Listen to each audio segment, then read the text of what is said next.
हास खेल लो पिया मेरा जलिया विलास विनोद हास खेल लो पिया मेरा जलिया वच्चे वच्चे वायु वेण रंग रस पीना देन वच्चे वच्चे वायु वेण रंग रस पीना देन उपजावे अति ज्ञान पूर्वा पूरण काज लिया उपजावे अति गण पूर्वा पूरण काज लिया राम गुण मद पड़े वाला जी सुरंग गणे राम गुण मद पड़े वाला जी सुरंग गए कर कंठ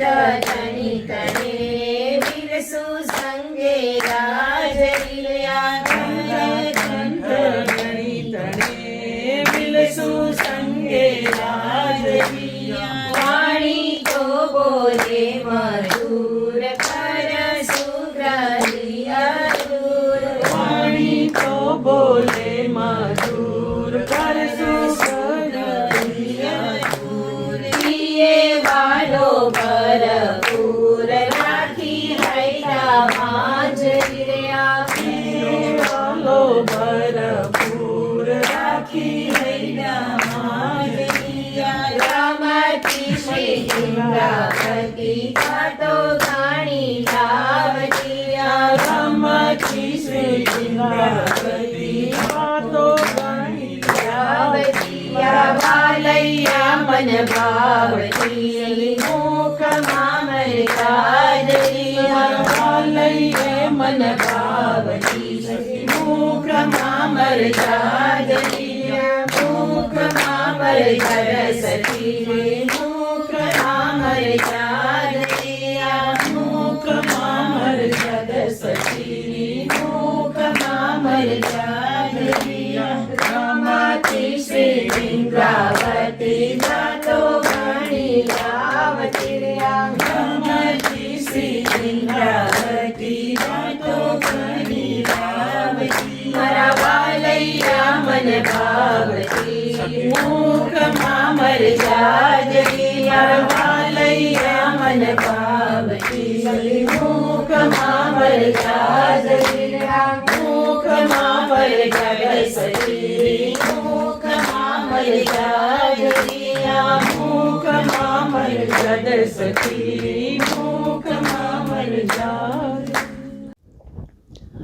आनन्दकन्दं प्रभुदेवचन्द्रं व्रजेशरूपेण पुरापि जातं प्रविश्य प्राप्तं प्रियप्राणनाथं परेशपूर्णं सततं नमामि ब्रह्मप्रिया जागरणाय जातः सर्वस्वपाता भवसिन्धुत्राता विज्ञानदाता निजधर्मधाता दिनैकबन्धु शरणं प्रपद्ये मंगल कृष्ण प्रणाम है मंगल धर्म प्रकाश मंगल सुंदर साथ है मंगल धाम उजास मंगल सुंदर साथ है मंगल धाम उजास।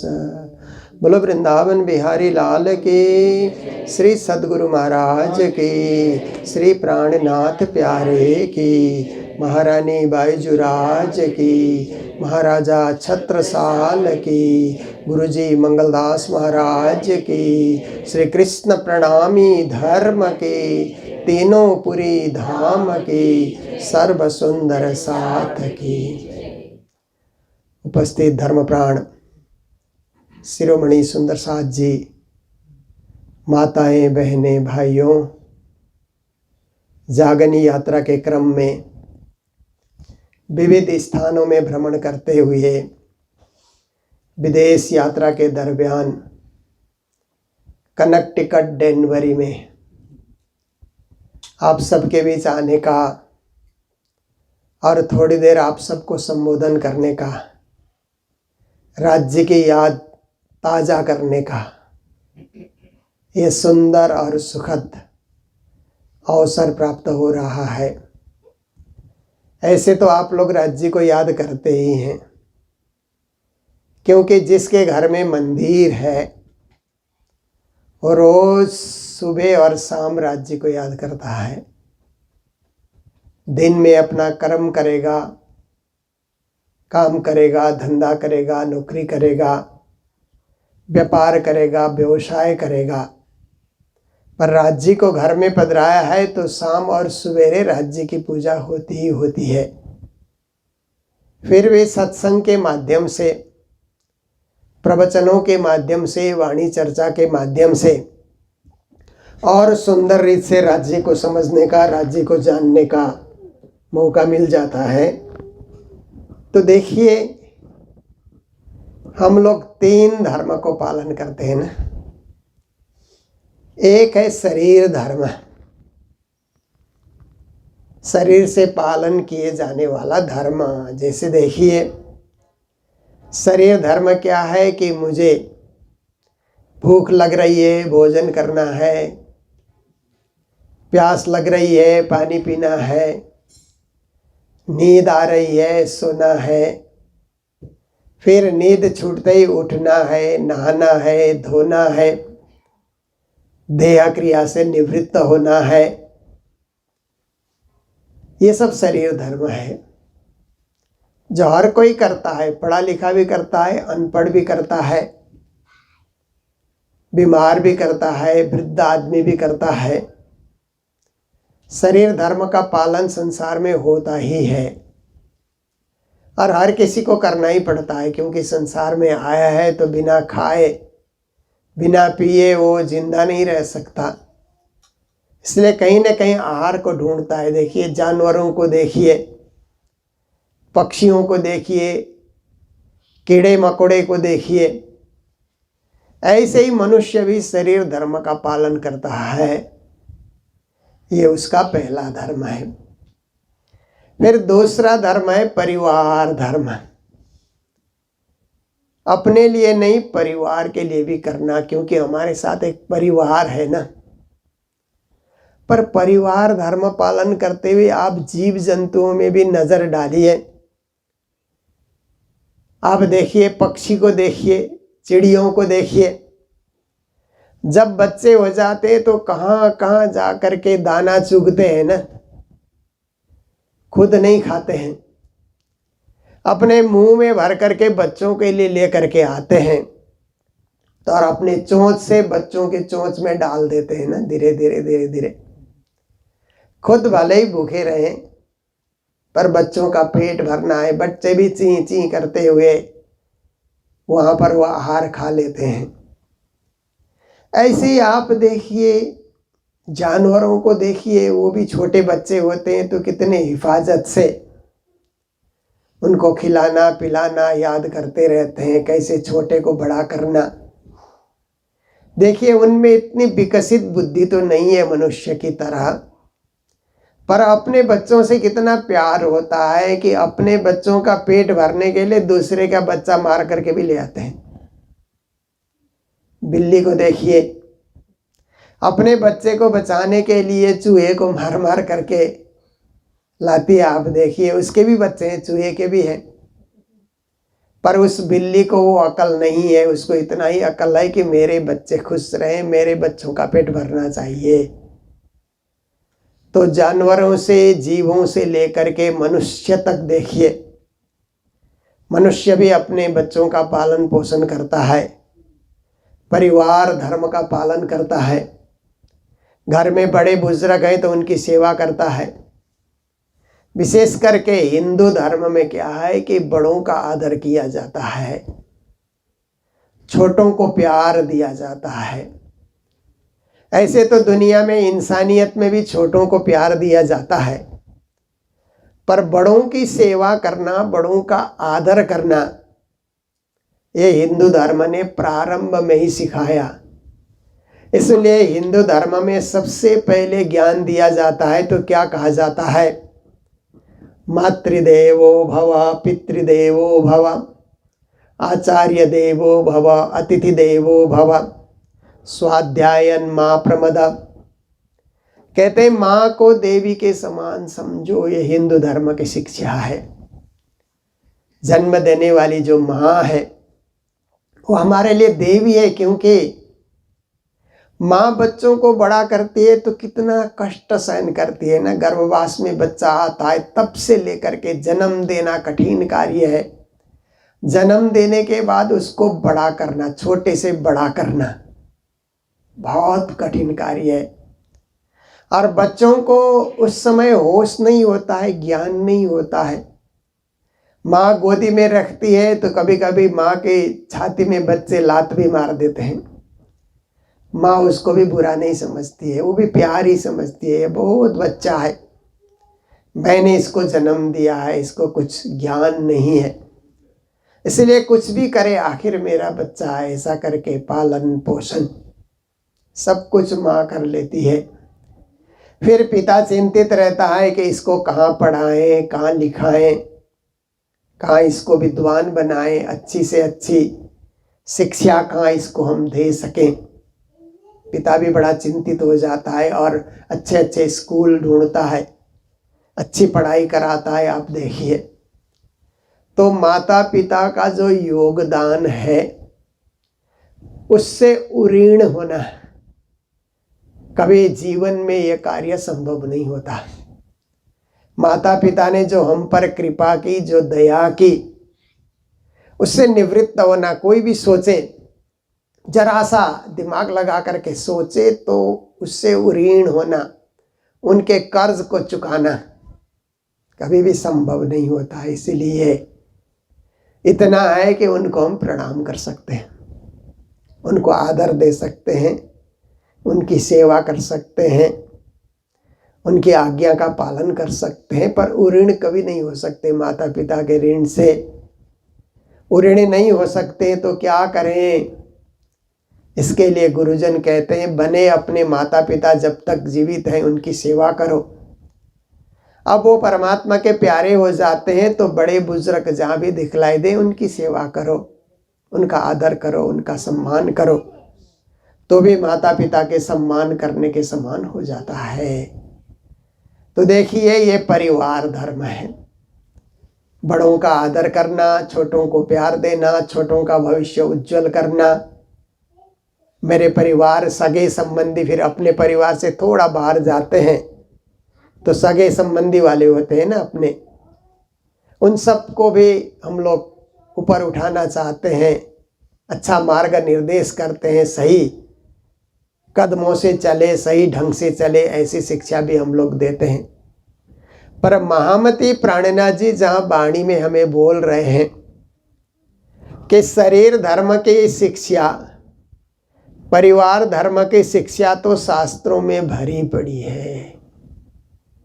कोई भी शास्त्र आप खोल करके देखिए तो माता पिता की सेवा करो, बड़े बुजुर्गों की सेवा करो, और यहाँ तक कहा कि आचार्य देवो भव, गुरुजनों की भी सेवा करो, अतिथि देवो भव, कोई अतिथि आ जाए तो उनकी भी सेवा करो। देखिए, इस देश में अब हम लोग अतिथि बन करके आए ना, तो आप लोग घर घर में रखते हैं, क्योंकि इस देश में अतिथि रखने का चलन भी कम है ना। लोग बहुत परिचय होने से ही शायद रखते होंगे, पर एक धर्म का नाता है।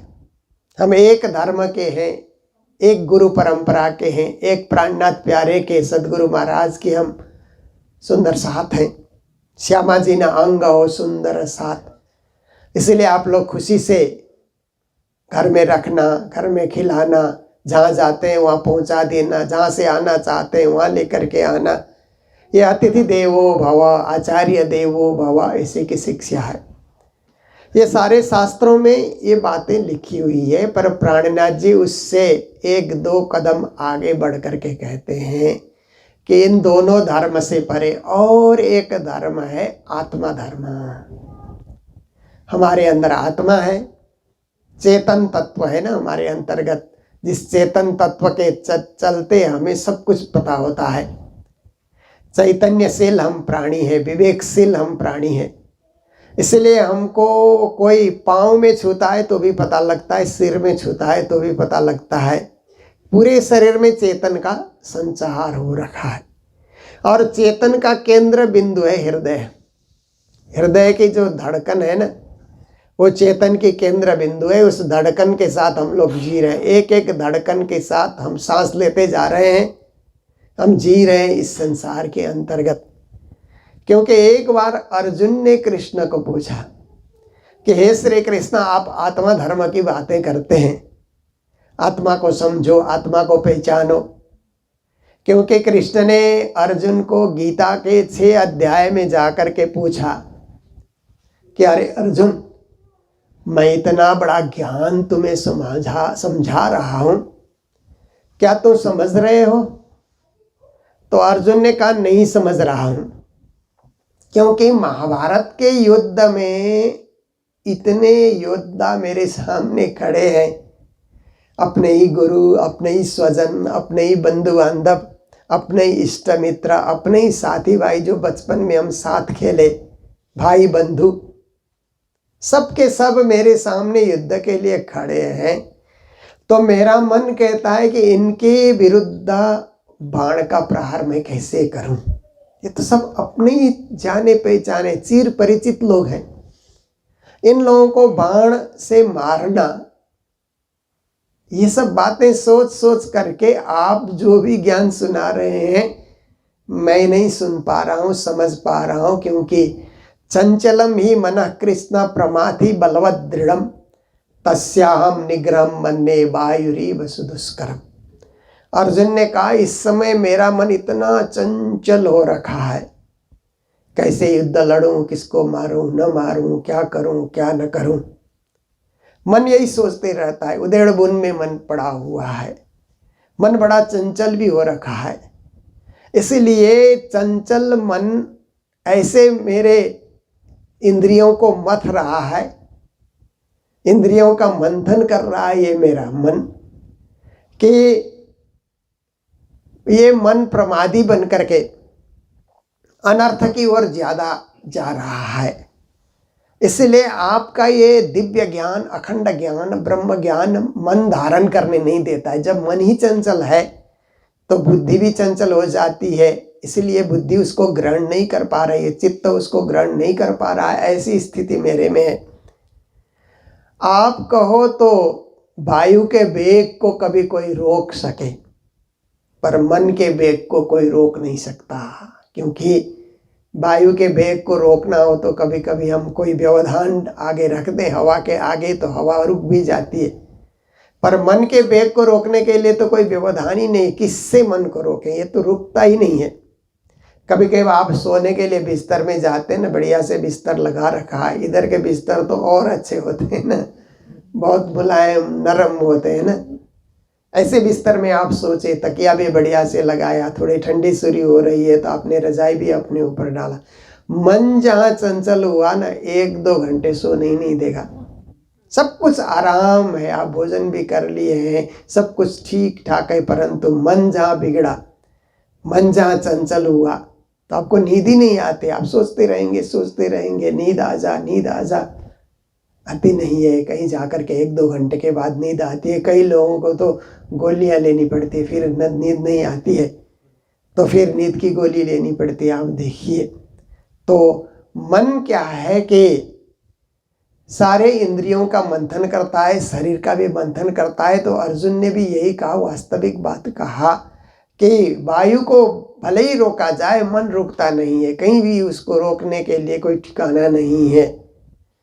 तो कृष्ण ने कहा, अर्जुन तुमने सही कहा। और लोग होते तो शायद झूठ बोल जाते कि हाँ हम समझ रहे हैं, ऐसा बोल जाते। पर तुम, अर्जुन का अर्थ होता है सफेद, कृष्ण का अर्थ होता है काला। देखिए ना, सफेद कागज में काले अक्षर से लिखो तो कुछ मिटता नहीं है। इसलिए कृष्ण ने ज्ञान सुनाने के लिए अर्जुन को पात्र चुना, सफेद हृदय वाले को उन्होंने चुना कि ये झूठ नहीं बोलेगा। और उसके बाद कृष्ण तो अपने ब्रह्म ज्ञान सुना रहे हैं, दिव्य ज्ञान सुना रहे हैं गीता के माध्यम से। तो दूसरे श्लोक में जाकर के श्री कृष्ण कहते हैं, अर्जुन तुमने ठीक कहा कि असंशयम महाभावो मनो दुर्निग्रहम चलम अभ्यासे न तो कौन्तेय वैराग्ये न च गृह्यते। कृष्ण ने कहा, अर्जुन, मन को बस में करना ये असंभव कार्य है। बड़े बड़े ज्ञानियों से भी नहीं होता, बड़े बड़े योगियों से भी नहीं होता है। पर देखो, ये मन बस में नहीं होगा ऐसा करके मन को खुला भी नहीं छोड़ देना है, बस में होगा। बस करने के लिए 2 उपाय है। तो कौन कौन से उपाय हैं? कृष्ण कहते हैं अभ्यासे न तु कौन्तेय वैराग्ये न च गृह्यते। कहते हैं अभ्यास से मन बस में हो जाता है। आप रोज अभ्यास करो, मन अपने आप बस में हो जाता है। आज का अभ्यास, कल का अभ्यास, परसों का अभ्यास। जैसे आप देखिए, सुबह उठ करके, सुबह उठने का भी अभ्यास सही है ना।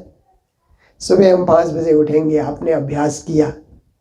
इस देश में तो अब दिन रात की ड्यूटी होती है, तो कई लोग जल्दी उठ करके 3 बजे उठ के भी चले जाते हैं, ड्यूटी का समय होता है। तो फिर भी राज्य की पूजा करनी है और आपने मन में ठान लिया कि हम 5 बजे उठेंगे। सोने में देर हो जाए तो भी कोई बात नहीं, उठेंगे, हम समय से उठेंगे। आपने अभ्यास किया तो 5 बजते बजते आपकी नींद अपने आप खुल जाएगी, घंटी बजने की जरूरत भी नहीं रहेगी।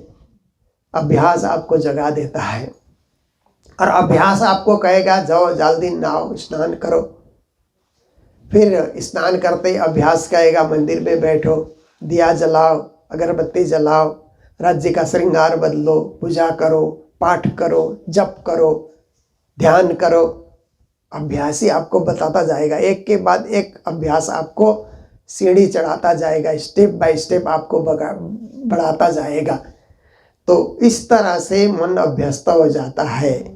और अभ्यास होने के बाद फिर कई लोग अभ्यास करते करते फिर शरीर अशक्त हो जाता है ना।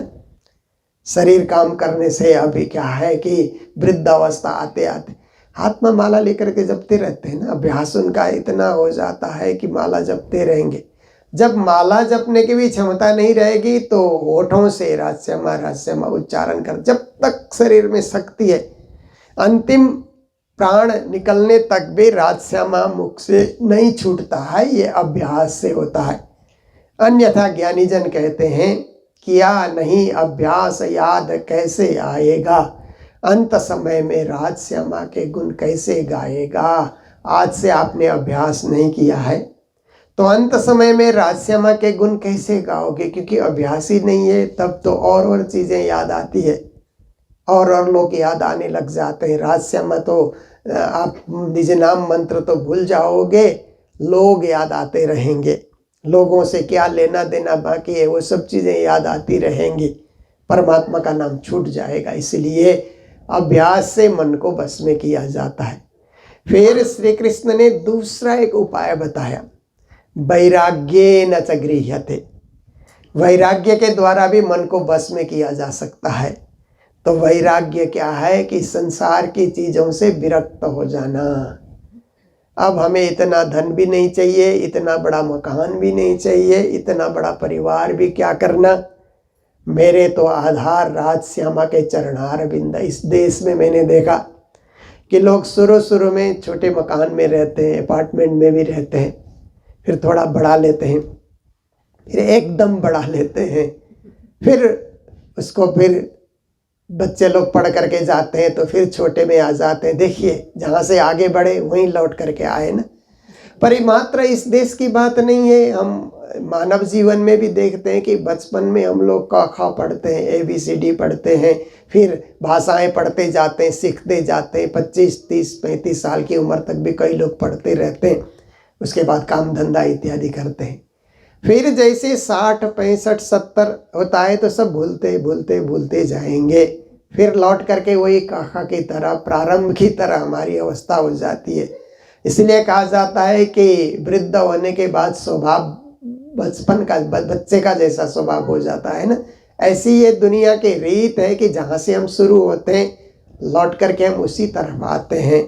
पर लौट कर आते हैं तो एक ज्ञान लेकर के आते हैं कि दुनिया को हमने देखा परंतु मेरा कुछ नहीं है। मेरा कुछ है तो मेरे धनी, मेरे पिया, मेरे प्राण प्यारे, मेरे परमात्मा जिन्होंने हमें जन्म दिया, जिन्होंने दुनिया का नज़ारा हमें दिखाया, परिवार दिखाया, धन संपत्ति, ऐश्वर्य, वैभव, दुनिया का दृश्य जिन्होंने दिखाया, हम घूम घूम कर देखते रहे, वही मेरे हैं, बाकी सब तो मेरे बने और मेरे से बिछुड़ गए। कुछ काल के लिए मेरे थे और कुछ काल के बाद बिछुड़ गए। जैसे आप रेल में चढ़िए ना, रेल में चढ़ करके आप यात्रा करते हैं तो जैसे जैसे स्टेशन आते हैं लोग उतरते जाते हैं, कुछ चढ़ते भी रहते हैं, कुछ उतरते भी रहते हैं, फिर जाकर के अपना स्टेशन आता है तो हम भी उतर जाते हैं। ऐसे ही ये संसार की लीला है, संसार का खेल है कि हम चले जा रहे हैं गंतव्य की ओर, और हमारा गंतव्य कोई अनजान नहीं है। बहुत सारे लोगों को कहाँ उतरना है कुछ पता ही नहीं है, तो वो अन्योल में हो जाते हैं, यात्रा तो कर रहे हैं परंतु उतरने का स्टेशन कौन सा है कुछ पता ही नहीं है। पर हमें उतरने का स्टेशन प्राणनाथ जी महाराज ने आत्मा धर्म बताते हुए, जिस आत्मा धर्म की मैं चर्चा कर रहा था, पहले आप पहचानो रे साधु, पहले आप पहचानो, बिना आप चिन्हे पार ब्रह्म को कौन कहे मैं जानो, पीछे ढूंढो घर अपनो कौन ठौर ठहरानो, जब लग घर पावत नहीं अपनो तोलो भटकत फिरत भरमानो। ये प्राणनाथ जी की गहरी चौपाई है, किरंतन की पहली चौपाई है। तो यही कहते हैं कि पहले आत्मा को पहचानो, आत्मा को पहचानना ही आत्मा धर्म है। फिर संसार एक यात्रा है ऐसा आप समझो, और आप यात्री बन करके इस संसार में चले जा रहे हैं। यात्री बहुत सारे आपके साथ मिल जाते हैं पर अपने अपने स्टेशन में उतरते और चढ़ते रहते हैं। आपका स्टेशन है तो वो दिव्य परम धाम, श्री राज्य का द्वार, श्री राज्य का धाम, अक्षरातीत पूर्ण पुरुषोत्तम परब्रह्म का जो धाम है, जिसे परम धाम कहा जाता है, वही आपका गंतव्य है। तो आपकी यात्रा के दरमियान में कोई पितृलोक में उतर रहे हैं, कोई स्वर्ग उतर रहे हैं, कोई वैकुंठ उतर रहे हैं, कोई कैलाश में उतर रहे हैं, कोई नारायण भगवान के लोक में उतर रहे हैं, कोई शून्य में उतर रहे हैं, कोई गायत्री में उतर रहे हैं, कोई ओमकार में उतर रहे हैं, प्रणव ब्रह्म में उतर रहे हैं, कोई गौलोक धाम में उतर रहे हैं, और कोई सबलिक धाम में उतर रहे हैं, कोई केवल धाम में उतर रहे हैं, कोई अक्षर धाम में उतर रहे हैं। हमें उतरना है अक्षरातीत परब्रह्म परमात्मा के परम धाम में, वो हमारा अंतिम स्टेशन है। वहाँ जाकर के आत्मा को हमें पहुँचाना है। ये जो ज्ञान हमें प्राणनाथ जी की वाणी से मिलता है, इसी को आत्मा धर्म कहा गया है कि हमारे अंदर आत्मा है, उसको तारना है, उसको भटकने नहीं देना है। यदि आत्मा को ये धर्म का पता न चले तो भटक जाती है। फिर भटकने के बाद क्या होता है कि कर्म के वशीभूत होकर के दूसरा जन्म मिलेगा, तीसरा जन्म मिलेगा, जन्म जन्मांतर में हम जन्म लेते रहेंगे। वही दुख, वही कष्ट, वही भोग, वही परिवार, वही शरीर धर्म, वही परिवार धर्म, पुनरपि जननम पुनरपि मरणम पुनरपि जननी जठरे शयनम, ऐसे होता रहेगा। इसलिए शंकराचार्य ने इस पद में कहा भज गोविंदम गोविंदम भज मूढ़मते। ये शंकराचार्य का जो है श्लोक है। कहते हैं बार बार जन्मना, बार बार मरना, जब तक आत्मज्ञान नहीं होता है जीवों को ये चक्कर चलते रहता है। पर इस चक्कर से मुक्त होना है तो गोविंद कृष्ण का भजन करो, परब्रह्म श्री कृष्ण का भजन करेंगे तो आवागमन से हम रहित हो जाते हैं। इसलिए महाभारत में भीष्म पितामह को अर्जुन ने बाण मार मार करके बाण के सैया में सुला दिया युद्ध मैदान में। तो भीष्म पितामह ने सोचा कि अब तो मुझे मरना ही है, इतने बाण मेरे ऊपर आ गए हैं, अब मैं जिंदा नहीं रहूँगा, पर मैं दक्षिणायन में मरूंगा तो मेरी अपगति होगी। सूर्य उत्तर की तरफ आ जाए, उत्तरायण में सूर्य आ जाए तो मुझे मोक्ष गति मिलेगी। तो उत्तरायण की प्रतीक्षा कर रहे थे। तो ऐसे समय में महाभारत का युद्ध भी पूरा हो गया। तो श्री कृष्ण ने कहा सबसे पहले भीष्म पितामह के दर्शन करने के लिए चलो। पांचों पांडव द्रौपदी को लेकर के कृष्ण वहाँ पर पहुँचे। तो पितामह ने भी कृष्ण की प्रार्थना की कि मेरी बुद्धि में आकर के आप विश्राम कीजिए। ये सब युद्ध तो एक निमित्त मात्र था, आप धर्म की रक्षा करने आए थे और कौरवों ने धर्म का अधर्म का काम किया था। पांडवों को आपने साथ दे करके धर्म की आपने रक्षा की। उसी दरमियान में पांचों पांडव को शिक्षा देते हुए पितामह कहते हैं एकोऽपि कृष्णस्य कृतः प्रणामो दशाश्वमेधा भवृतेन तुल्य दशाश्वमेधे पुनरेति जन्म कृष्ण प्रणामी न पुनर्भवाय। अरे पांडवों, एक व्यक्ति ने एक श्री कृष्ण को पहचान करके प्रणाम किया है तो 10 अश्वमेध यज्ञ से भी ज्यादा उसको फल मिल जाता है, क्योंकि 10 अश्वमेध यज्ञ जो कर लेता है उसका पुनर्भव अथवा पुनर्जन्म होता है। जो श्री कृष्ण को प्रणाम कर लेता है, कृष्ण प्रणामी न पुनर्भवाय, कहते हैं जिसने श्री कृष्ण को प्रणाम कर लिया उसका पुनर्भव नहीं होगा, बार बार जन्म मृत्यु के चक्कर में उसको आना ही नहीं पड़ेगा, वो तो परम धाम को प्राप्ति कर लेगा। कृष्ण प्रणामी न पुनर्भवाय। इसलिए कृष्ण के साथ तुम लोग जुड़े हुए हो, ये अच्छी बात है। और पांचों पांडव को कहा कि ये अहंकार भी मत करो कि युद्ध हम जीत गए, कृष्ण की कृपा से तुम लोग जीत गए हो, अन्यथा तुम लोग जीतने वाले नहीं थे। तो इसका अर्थ है कि श्री कृष्ण को प्रणाम करने से उस दिव्य परम धाम की प्राप्ति होती है और आवागमन से हम लोग रहित हो जाते हैं। दुनिया में आप देखिए तरह तरह की पूजा होती है ना, कृष्ण कहते हैं यान्ति देवा व्रता देवान पितृन यान्ति पितृव्रता भूतानि यान्ति भूतेज्या यान्ति मध्याजिनोपि माम। संसार के अंतर्गत कई देवताओं की पूजा करने वाले हैं देवलोक को जाते हैं, भूतों की पूजा करने वाले भूत लोक को जाते हैं। और कृष्ण कहते हैं कि जो पितरों की पूजा करते हैं पितृलोक को जाते हैं, यान्ति मध्याजिनोपि माम, जो मेरी पूजा करते हैं मेरे ही उस दिव्य परम धाम में आते हैं, अखंड धाम में आते हैं, अखंड हो जाते हैं। तो कृष्ण प्रणामी धर्म, गीता में श्री कृष्ण ने जो परम धाम बताया वो परम धाम कहाँ है कैसे है इसकी खोज नहीं हुई, अर्जुन को भी खोज करने की जरूरत नहीं हुई। आने वाले भक्तों ने भी परम धाम कृष्ण ने कहा इतना ही ध्यान रखा, कोई स्वर्ग को परम धाम मानता रहा, कोई वैकुंठ को परम धाम मानता रहा। पर हमारे सदगुरु श्री देवचंद्र जी और प्राणनाथ जी जब आए तब उन्होंने वाणी में खोल करके बताया कि परम धाम कहाँ है, कैसा है, उसकी लंबाई चौड़ाई क्या है, उसमें क्या आनंद है, क्या दिव्यता है, क्या भव्यता है, क्या ऐश्वर्य है। ये सारा कुछ प्राणनाथ जी ने अपनी वाणी के खिलवत में, परिक्रमा में, सागर में, श्रृंगार में, ये 4 ग्रंथ में 6000 से भी अधिक चौपाइयों में प्राणनाथ जी ने अविरल गति से बिना रुके उन्होंने परम धाम की व्याख्या की कि परम धाम में कितना 25 पक्ष में आनंद है, ऐश्वर्य है। और आत्मा एक बार उस आनंद सागर में डुबकी लगाने के लिए चली जाती है तो लौट करके कभी आने की इच्छा भी नहीं रखती। आई वहीं से, पहले उसको ज्ञान नहीं था, संसार का, मोह का, अज्ञान का, बंधन का ज्ञान नहीं था, इसलिए आई मांग करके।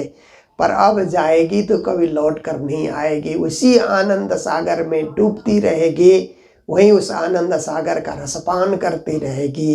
ये ज्ञान श्री प्राणनाथ जी महाराज ने अपने दिव्य वाणी के अंतर्गत दिया है। तो प्रणामी परंपरा में सेवा पूजा हम लोग करते हैं, उसके बाद वाणी का पाठ हम लोग करते हैं, उसके बाद एक और पक्ष है विराट और एक और पक्ष है चर्चनी। उस चर्चनी में परमधाम के नक्शे भी बने हुए हैं। आप देखिए संसार में अनेक धर्मावलंबी मत मतांतर वाले हैं, स्वर्ग का नक्शा कोई देता नहीं, वैकुंठ का नक्शा कोई देता नहीं है, गौलोक धाम का नक्शा भी कोई देता नहीं है। परंतु प्राणनाथ जी ने अपनी वाणी में परिक्रमा ग्रंथ में 25 पक्ष परमधाम का पूरा नक्शा, यहाँ रंगमहल है, यहाँ अक्षरधाम है, यहाँ उसका सर तालाब है, यहाँ पुखराज पहाड़ है, यहाँ मानिक पहाड़ है, यहाँ पश्चिम का चौगान है, यहाँ छोटी रांग है, यहाँ बड़ी रांग है, यहाँ मानिक पहाड़ है, यहाँ पूर्व में 7 घाट बने हुए हैं, यहाँ जमुना जी बहती है, 7 घाट का ये दृश्य है। वहाँ ऐसे ऐसे वृक्ष हैं, इतने फल के वृक्ष, इतने फूल के वृक्ष, इतने पहाड़, इतने यहाँ पर जो है वो नहरें हैं, फुहारे हैं। ये सारा दृश्य, उस आनंद भूमि का दृश्य प्राणनाथ जी ने परिक्रमा ग्रंथ में भर दिया है। तो आप सब लोग, आजकल तो आसान है कि किसी गुरु से तालीम लेने का मौका मिले तो लें जरूर, पर ऐसा मौका नहीं मिला तो वाणी गुजराती में भी अनुवाद है, हिंदी में भी है, हम लोगों ने प्राणनाथ मिशन से इंग्लिश में भी निकाला, नेपाली में भी, 4 भाषाओं में तो हम लोगों ने इसको प्रकाशित किया। अब क्या है कि किसी भी भाषा में समझने की इच्छा हो तो आप लोग उस ऐप में आप चले जाएंगे, उस साइड में आप लोग जाएंगे तो अर्थ सहित आप पढ़ सकते हैं, जीवन में उतार सकते हैं। तो विशेष करके जनवरी के सुंदर साथ को मुझे कहना था कि हम लोग प्राणनाथ जयंती हर 2 साल में 1989 में मैं सबसे पहले आया था, तभी सबसे आग्रह किया, तो 1990 से हम लोगों का प्राणनाथ जयंती का कार्यक्रम चला। हम लोगों ने 10 से 12 शहरों में प्राणनाथ जयंती बड़े धूमधाम से बनाया। सुंदर साथ की उपस्थिति पूरे यूएसए से, कनाडा से सुंदर साथ की उपस्थिति होती थी। तो 2020 में हम लोगों ने सोचा था कि या तो न्यूयॉर्क के पास हो या डेनवरी में हम लोग करें, ये हम लोगों ने डिसाइड किया था। पर बीच में कोरोना महामारी आने के चलते वो कार्यक्रम हमारा नहीं हो सका। हमारा ही नहीं हुआ, विश्व का भी कोई कार्यक्रम नहीं हुआ। लगभग 2 साल तक उस बीमारी से लोग लड़ते रहे, झेलते रहे, और आखिर में क्या है कि ये वैक्सीन तैयार होने से बहुत सारे लोग बचे। हम लोगों को भी राज्य ने बचाया, तो राज्य की कृपा मानना चाहिए। फिर उसके बाद हम लोग कहाँ करें, क्या करें, ऐसे हम सोचते रहे। तो हम लोग ये जनवरी की भी हम लोगों की इच्छा है कि यहाँ प्राणनाथ जयंती करें। पर इस बार मैं ह्यूस्टन में गया तो वहाँ के सुंदर साथ से बातचीत हुई, तो उन्होंने 25 साल पहले ह्यूस्टन में प्राणनाथ जयंती किया था। 25 साल पूरे हो रहे हैं। तो मैंने उनसे ही आग्रह किया कि 2024 का प्राणनाथ जयंती आप लोग ही मनाइए वहाँ पर। उसके बाद जनवरी के लिए हम लोग सोचेंगे, तब तक तैयारी करने का भी पूरा मौका मिल जाएगा। तो इसलिए 2024 में अगले साल अगस्त में हम लोगों ने रखा है, क्योंकि जुलाई में हम लोग रखते थे, परंतु जुलाई में जो हमारा नेशविल में मंदिर है टेनेसी में, वहाँ पर वार्षिक मेला का कार्यक्रम होता है। इसलिए हम लोगों ने अगस्त के फर्स्ट वीक में 2, 3 और 4 अगस्त को, 2, 3 और 4 अगस्त को श्री प्राणनाथ जयंती मनाने का प्रस्ताव हम लोगों ने लिया है। जब पूरे कार्यक्रम की तैयारी होगी तो आपको सूचित किया जाएगा। तो आप सबको भी वहाँ पर पहुँचना है, और वही पहले का आनंद, पहले की लहर, पहले का मिलन, सुंदर साथ का मिलन, संसार में मूल मिलावा बनाने का जो कार्य है, परम धाम में तो मूल मिलावा है, संसार में मूल मिलावा बनाने का कार्य फिर हम लोग प्रारंभ करेंगे इस देश में भी, क्योंकि हम लोग भारत नेपाल में तो मेले इत्यादि अच्छी तरह से पालन करने लगे। यहाँ भी हमारा उसी तरह शुरू हो, उसी तरह लहर बहे, ज्ञान की और भाव की लहर बहे, हम लोग चाहते हैं। तो ये सब सूचना भी आप लोगों को देते हुए, और यहाँ आप लोग इकट्ठे हुए नवरात्र के दिनों में सबका मन गरबा रहस करने के लिए उत्साहित होता है। आज रात्रि को भी कार्यक्रम है ऐसा मैंने सुना, फिर भी आप लोगों ने दिन में यह कार्यक्रम रख करके आप लोग उपस्थित हुए, और आप सभी सुंदर साथ को प्रणाम। और हमारे बहन शशि जी जो वाशिंगटन डीसी में रहती थी, अब आपके पास ही यहाँ पर रह रही है, तो उनको भी बहुत बहुत बधाई, मंगल बधाई देते हुए, जो सुंदर साथ हमसे बिछड़ गए इन दिनों में, चाहे मैं तो 5 साल के बाद आया, जो भी सुंदर साथ बिछड़ गए उनको राज्य के चरणों में स्थान मिले। जनवरी के भी 2-3 सुंदर साथ बिछड़ गए हम लोगों से, और हमारे शशि जी के जो राज भगत जी से, वेद भगत जी से, वो भी हम लोगों से बिछड़ गए हैं। तो राज्य के चरणों में उनको, राज्य अपने चरणों में उनको बनाए रखें, और सपरिवार को, सुंदर साथ को खूब आशीर्वाद राज्य प्रदान करें कि हम लोग उनका काम कर सकें, उनको याद कर सकें और जीवन उनको सुपुर्द कर सकें। तो इन्हीं शब्दों के साथ अभी के प्रवचन को यहाँ विराम देने जा रहे हैं। जय जयकार करते हुए बोलो सतगुरु महाराज की, श्री प्राणनाथ प्यारे की, सर्व सुंदर साथ की, आज के आनंद की प्रणाम। बड़ी चुरानी बड़ी कृपालु, बड़ी चुरानी सांभळे सौनी सुरत शहरमा प्रणामी मोटा मंदिरमा, सुरत शहरमा प्रणामी मोटा मंदिरमा, रजनी गादी मने तो लागे बहु जवारी, जोता जय आनंद थाय। बड़ी दयालु बड़ी चुरानी, बड़ी कृपालु बड़ी चुरानी सांभळे